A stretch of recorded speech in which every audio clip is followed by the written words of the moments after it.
के सूते न दे। अरे काहे हो?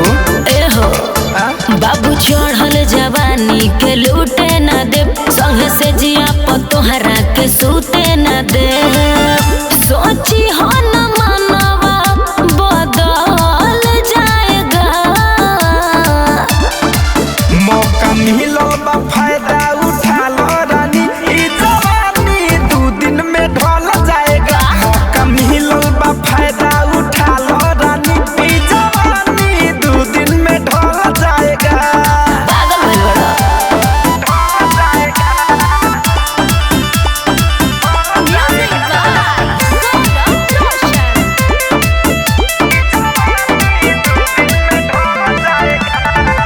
उम्र भर रहब कुंवार, हमसे न असर लगावा, कबो न तोह से प्यार होई, जरी तू के तनो बोलावा।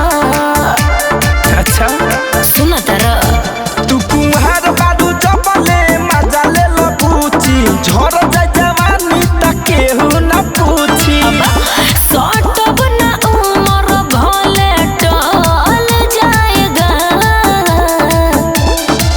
मौका मिलो बा फायदा उठा लो रानी, ई जवानी 2 दिन में ढल जाएगा। मौका मिलो बा फायदा उठा लो रानी, ई जवानी 2 दिन में ढल जाएगा।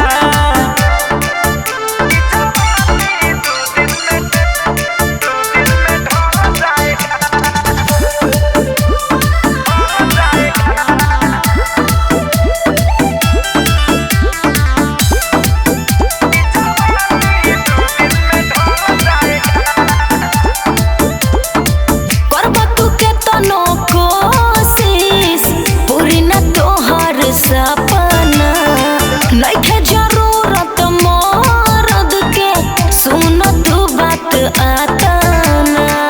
अरे ध्यान से सुना, आहो, अरे भाहो जनी खाबा तने पछतइबू, इमरान धनंजय के जे तू सतइबू। तेरा सारा इरादा निकल जाएगा, आए हाय मौका मिलो बा फायदा उठा लो रानी, ई जवानी 2 दिन में ढल जाएगा। मौका मिलो बा फायदा उठा लो रानी, ई जवानी 2 दिन में ढल जाएगा। एकदम पागल हो गइल बड़ा।